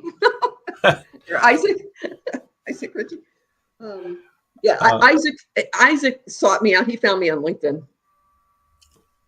Yeah. that's Oh no, was that you, Isaac? No, you connected to me through Jake and Mike. I'm sorry. One of the other guys connected. He read my story and he found me on LinkedIn. Although we did connect there too. I was gonna make So a smart aleck comment about LinkedIn being for old people like you and I. I think I got a few years on you, I but bet yeah, you. I bet and, you don't have as many years on me as you think you do, sister. but yeah, I tell you, and I'm just reading some of the comments too. Yeah, the people are really nasty when you try and ask them questions about how to deal with it. And yeah, they literally tell you go hire a lawyer. And I actually emailed back to him. I said, don't tell me to go hire a lawyer because lawyers can't figure this out either. They can't figure out how to get people a day in court. But anyway, Yeah, the vast majority of people that people want us to hire to do this work are going to look at this and go, "This is way too confusing." yeah, That's just I can't figure this out. You almost have to have a lawyer that specializes in this, and it's such a convoluted field. So you have your gun rights restored. Strangely, even that phrase "restored" just drives me crazy. Your firearms ownership is no longer under threat. Um, what would you say to encourage people who are struggling with their mental health and they know they're in a place where they need to get some help, but they're afraid? I mean, not everybody can find a Jake Whiskerchin out there, yeah, and Jake yeah. unfortunately doesn't practice in the entire country. So No, he doesn't. And he's only one human being. He couldn't take it all on. It just would be too much. He needs to have balance too, just like the rest of us, right? He right, can only work so many hours a day. Um, what would I tell people? That it's important to take care of yourself. And if you feel like you need mental health care, well, then it's probably the right thing to do to seek it. However, be very careful what you say and be very aware that this reporting happens. Yep. And if you don't have a handgun permit, you're probably never going to know about it till you try and get a handgun permit or buy a gun or ammo now. or ammo now. Yeah, in a Or lot of ammo places. now. Yeah, it's all designed to try and intimidate people into not exercising their right. Absolutely. And once you are in the system, they want you to be overwhelmed by the burden that it is for you to fight, that you just give up. They just count on you giving up. They do. And Yep. and I think people find it curious why I got my rights back in 2020, August 2020. Why am I still at this, right? To help others. To help others. And Yep. because I am not letting them tell me to give up. I'm not getting burned out about it. Right, because you're not just fighting for yourself now. You are fighting for other people. You're fighting for the Isaacs and others. It's not about me at all at this point. It's not about me at all. But it is. I can use my experience and I can use my knowledge to hopefully help other people. Well, I really appreciate you coming on and sharing, your story. And I'm not, it's not, my show is not a mental health show. It's not people probably think I should probably seek some mental health care for doing my show, but it is about talking about these issues, because all of this stuff, it does come down to what you were saying, which is their agenda, which is to end firearms ownership. They would love nothing more than to declare everybody owns a gun mentally unstable, so that they could then bypass all of the constitutional issues and just in their minds and be justified in doing it. So I really appreciate what you're doing. And if you have any updates or anything going forward when you get your piece written and published and peer reviewed, and if you want to come back on and talk about it, I'd love to have you back on and promote that when it happens. And thank you for fighting so that you're blazing a trail for people like Isaac and others to start to see their rights restored. when they haven't done anything wrong. It'd be one thing if somebody had gone in and robbed a bank with a AK-47 or something and like killed 14 people. I might be like, okay, yeah, this guy probably shouldn't have a gun. All right. Or be free ever again. They're having their rights taken for doing something right.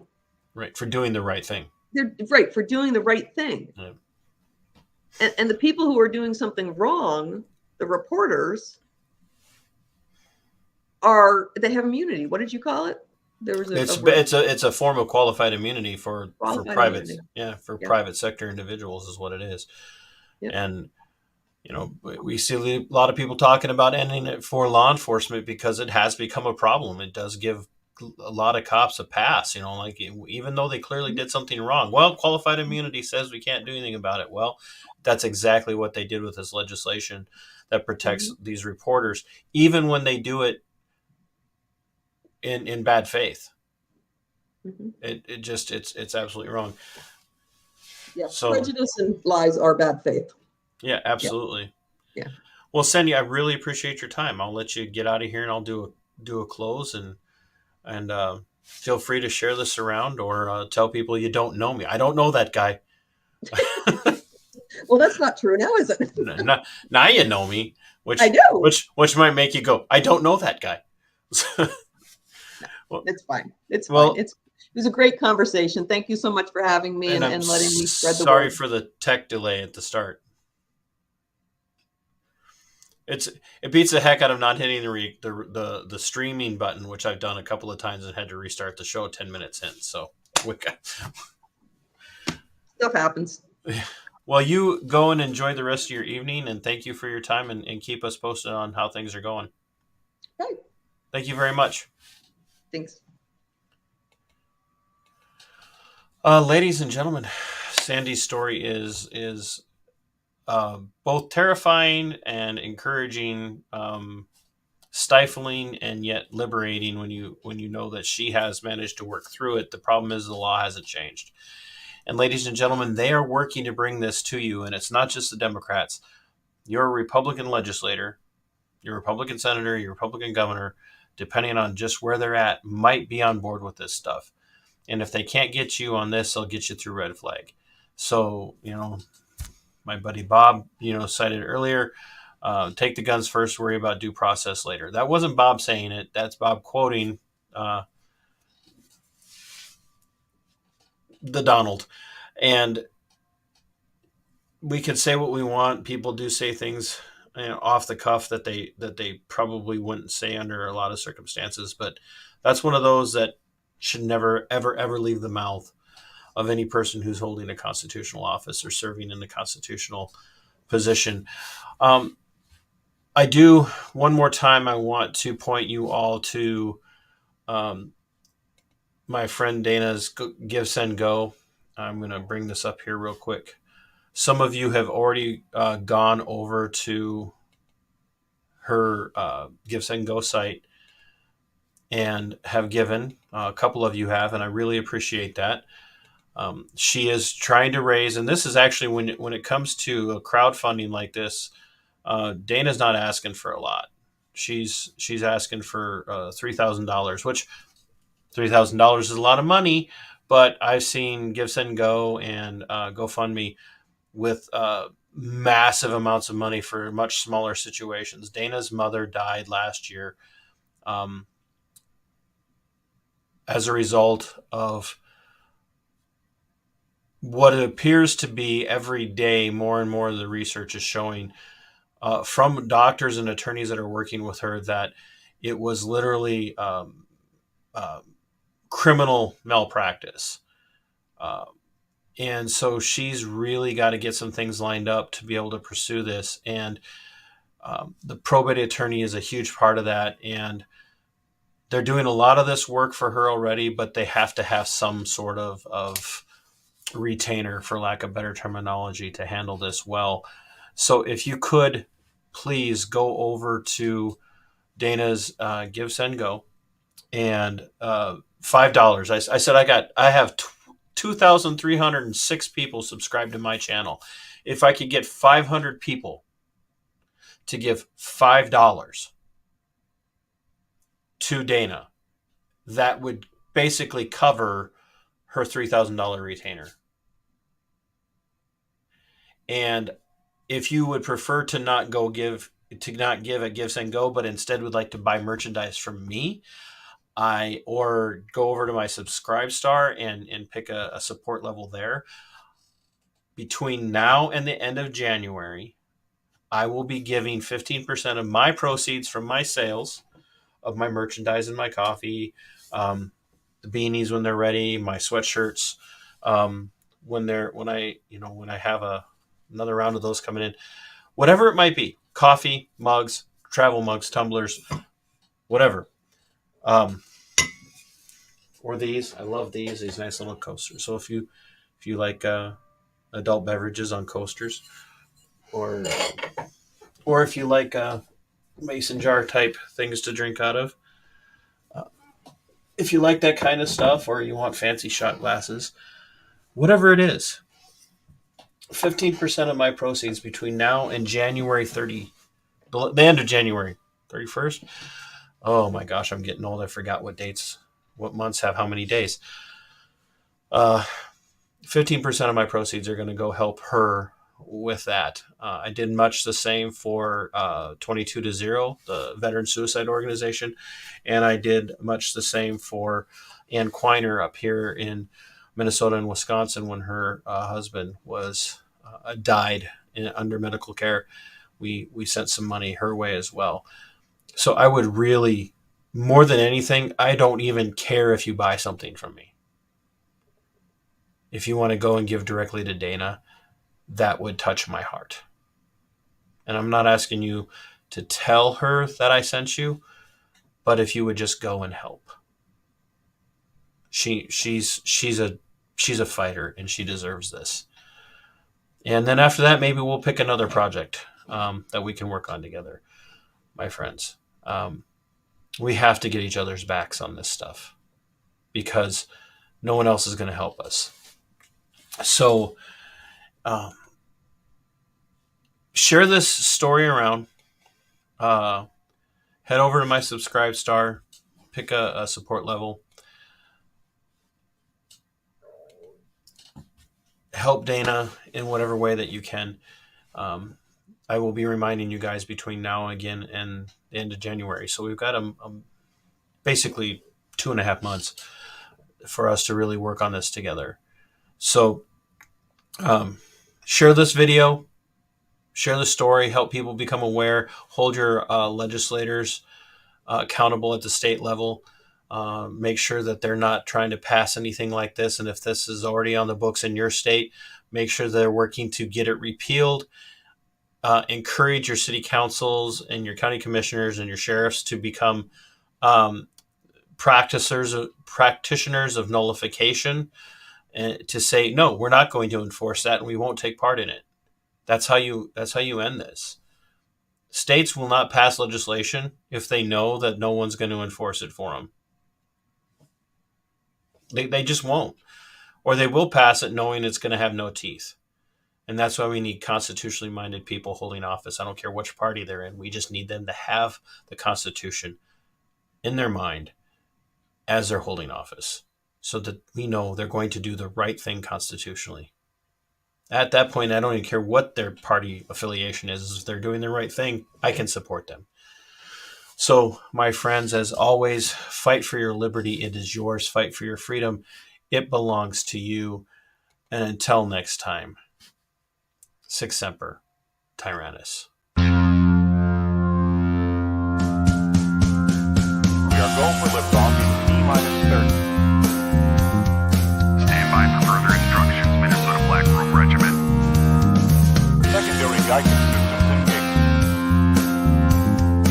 Minnesota Black Robe Regiment, it will be on my mark.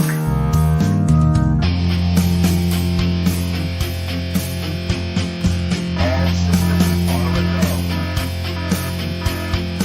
All systems are a go. Minnesota Black Robe Regiment, you are over the target. You are authorized to fire at will.